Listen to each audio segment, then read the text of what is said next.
Good morning. এখন বাজে হলো সকাল 5:10। এইমাত্র ঘুম থেকে উঠেছি। আমার সোনা পাপা এখনো ঘুমাচ্ছে। এই যে দেখুন, কাল রাতে ওকে সাজুটাজু করিয়ে দিয়েছি, কারণ সকালবেলা একদমই সময় পাবো না। আর ও সজাগ হয়ে গেলে তো ওকে, ওই দেখুন ঘুমের মধ্যে হাসছে। ওকে কাজল দেওয়া যায় না, তো রাত্রিবেলায় ওকে কাজল দিয়ে দিয়েছি। এই উঠো। এখনো দরজা খুলিনি, বাইরে বোধহয় এখনো ফর্সা হয়নি, অন্ধকার।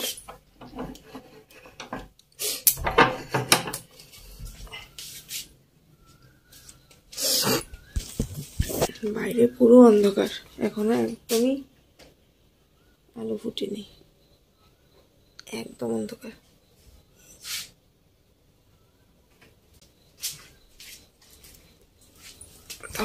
বাইরে লাইট জ্বালাবো, তারপর একটু ভাত বসাবো।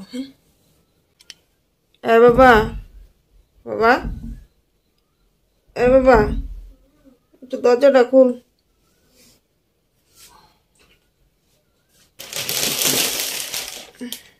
এই যে আমরা মোটামুটি রেডি, ও তো রেডি হয়ে গেছে, আমিও রেডি হয়ে গেছি। আর এই যে আমার কিউটি পাই এখনো রেডি হয়নি, এবার ওকে রেডি করব। আপাতত বিছানাটা একটু এগুলো খুলে দিয়েছি, আর মোবাইল চার্জে রেখে ভিডিও করছি জানেন, না হলে চার্জার নিতে ভুলে যাব। চলুন রেডি হই। হ্যাঁ এই যে রেডি হয়ে গেছি, একদম রেডি, বেরিয়ে পড়বো। বাবা আমরা আইগা, সাবধানে থাকো। হ্যাঁ দরজা খোলা ফেলা আইয়া কুদিতে যাও না। হ্যাঁ সন্ধ্যা বাদ দিও টাইম মতন আইগা। হ্যাঁ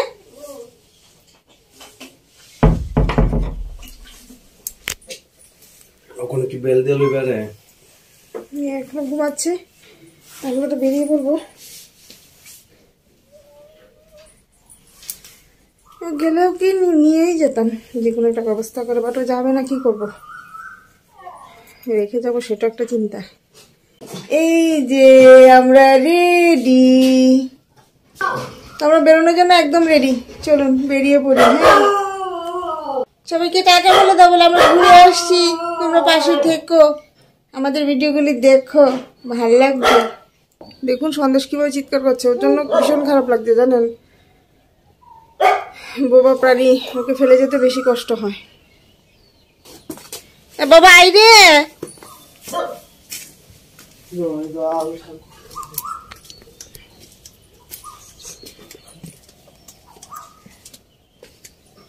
আমাদের অটো চলে এসেছে। এই যে দেখুন,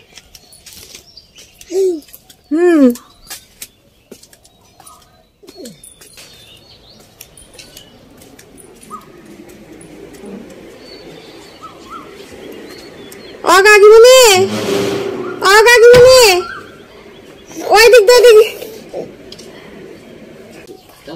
না না ওই উপর ভাই বেড়ু বেড়াইয়া ও একটা আসি দিছে, বেড়ু বেড়াইয়া আইয়া। হ্যাঁ তাই রয়েছে দাগ, দেখো। হ্যাঁ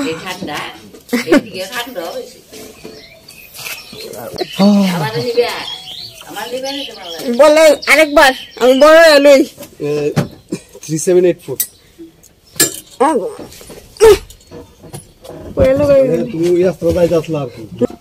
বসে পড়ি যে আমরা অটোতে, গাড়িতে বসে পড়ি।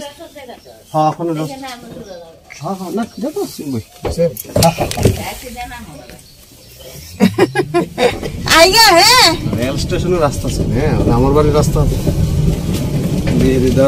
মানুষ আইলে পরে। বাবু আমরা কোথায় যাচ্ছি? বেরু বেরু, ওই এই জায়গা একটু খারাপ আছে, ওই জায়গাটা খারাপ আছে, জায়গা না করছি।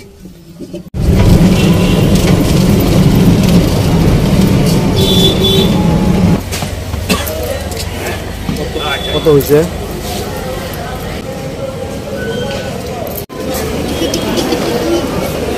এই যে আমরা পৌঁছে গেছি রেল স্টেশন।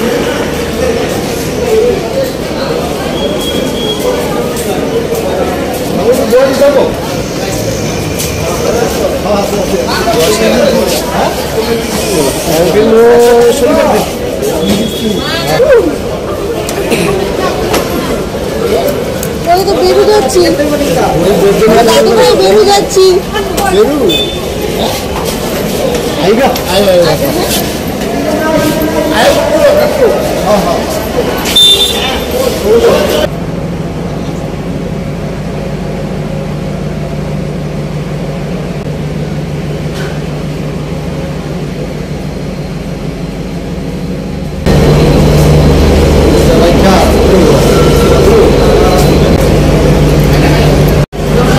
ভেবেছিলাম এসকেলেটারে করে যাব, বাট ওকে নিয়ে আমার সাহস হচ্ছে না। আমি এখন সিঁড়ি করে যাবো।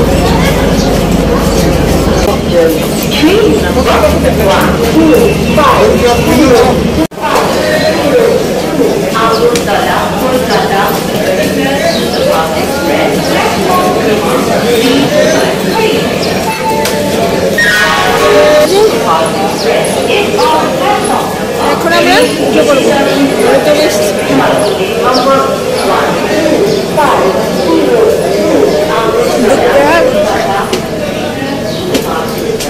এই যে উঠে পড়েছি আমরা ট্রেনে।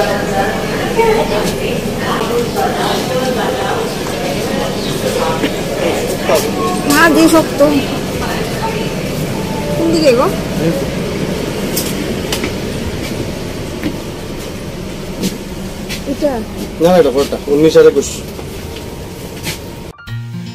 ট্রেনে উঠে বসে পড়েছি আমরা। এই যে দেখুন, সোনা বাবাকে নিয়ে একটু হাসাহাসি করছিলাম। আর বাড়ি থেকে তো কিছুই খেয়ে বেরোয়নি, তো মিঠুনকে বলছিলাম একটুখানি চা নিয়ে আসতে। সকাল সকাল ঘুম থেকে উঠেছি, যার জন্য মাথাটা ঝিমঝিম করছিল, তো গেল হলো চা আনতে। তো নিয়ে এসেছিল কফি।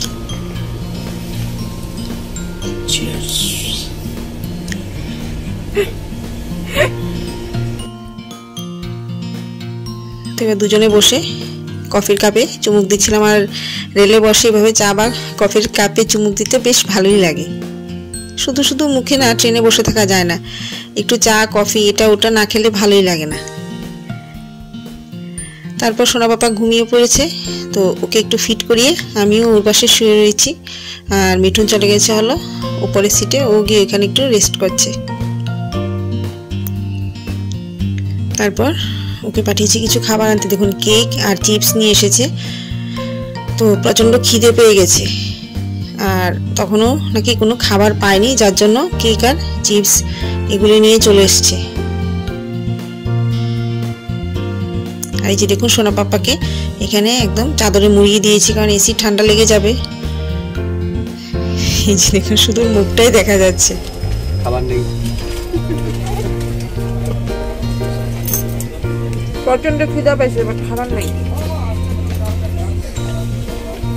স্টেশনে নাকি একটাই টিফিনের দোকান, ওইখানে লাইন, তার জন্য এখন কেক আর চিপসি ভরসা।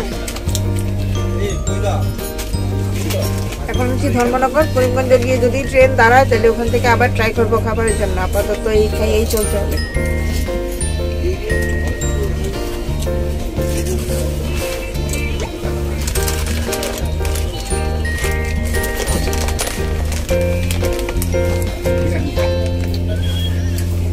শুনেন, তো ট্রেনের মধ্যে ছোলা সিদ্ধ বিক্রি করা হচ্ছিল। তো মিঠুন বলছিল ও ভুজিয়া দিয়ে খাবে না, তো আমি আমার জন্য ভুজিয়া দিয়ে নিয়েছি, আর মিঠুন নিয়েছে ভুজিয়া ছাড়া। আর এতটা খিদে পেয়েছিল জানেন, মনে হচ্ছিল যে তখন যা পাই তাই খেয়ে নেব। প্রচণ্ড খিদে পেয়ে গেছিল। বাড়িতে যখন থাকি এতটা খিদে পায় না, বাট বাড়ি থেকে বেরোলেই জানি না কেন তো খিদে পেয়ে যায়। তারপর করিমগঞ্জ স্টেশনে যখন ট্রেন থামলো, তো ওখান থেকে মিঠুন গিয়ে একটু টিফিন নিয়ে এসেছে। ওইটা খেয়ে না মনে হয়েছিল যে না এবার একটু শান্তি হয়েছে পেটে। তো এনেছিল আলুর পরোটা, আর সঙ্গে দু রকমের তরকারি ছিল। একটা ছিল আলু সয়াবিনের তরকারি, আর একটা কি জানি ছিল, মনে হচ্ছিল কি বেগুন না ক্যাপসিকাম না কি, বুঝতেই পারিনি। আর সবজিগুলো অতটা ভালো ছিল না, পরোটাটা মোটামুটি ভালোই ছিল, বাট ঠান্ডা ছিল।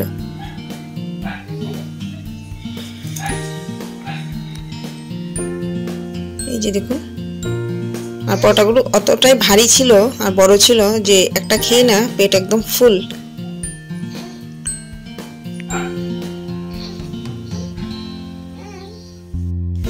তারপর পাহাড়ের মনোরম দৃশ্য দেখতে দেখতে আমাদের ট্রেন এগিয়ে চললো। দেখুন বাইরের দিকটা এত সুন্দর দেখতে, কি ভালোই না লাগছিল জানেন। তারপর যে খাবারটা বাড়ি থেকে বানিয়ে নিয়ে গেছিলাম ওইটা বের করে নিয়ে নিলাম। লাঞ্চের টাইম হয়ে গেছে, তখন প্রায় 3টা বাজে, তো ভাবলাম একটু খেয়ে নেওয়া যাক। কই রে আমরা পাপা, কই রে আমরা পৌঁছে গেছি না গো, আমরা এখন নেমে যাবো, একটু পরে নেমে যাবো, আমরা পৌঁছে গেছি, একটু পরেই নেমে যাবো। ট্রেন থেকে নেমে আমাদের হোটেলের সামনে চলে এসেছি। আর হোটেল আগে থেকে বুক করে নেওয়া হয়েছিল, বাড়ি থাকতেই হোটেলটা বুক করে নিয়েছিলাম। এই যে দেখুন 4তলা হোটেল, বেশ ভালো সুন্দর দেখতে। বাট ওই দিন প্রচুর টুরিস্ট এসেছিল, যার জন্য আমরা বাইরে দাঁড়িয়ে আছি, অনেকটাই ভিড়, তো একটু চাবিটা নিতে সময় লাগবে, তো তার জন্য বাইরে দাঁড়িয়ে অপেক্ষা করছি। এসে গেছি, এখন হোটেলের বাইরে দাঁড়িয়ে আছে, প্রচন্ড ভিড়।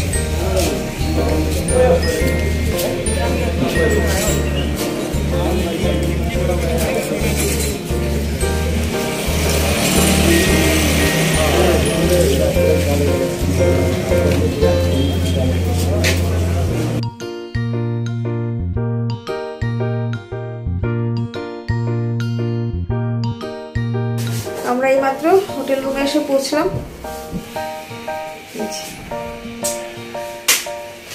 চলুন, হ্যাঁ আজকের জন্য এইটুকুই, আবার দেখা হবে আগামীকালকে নতুন ভিডিও নিয়ে।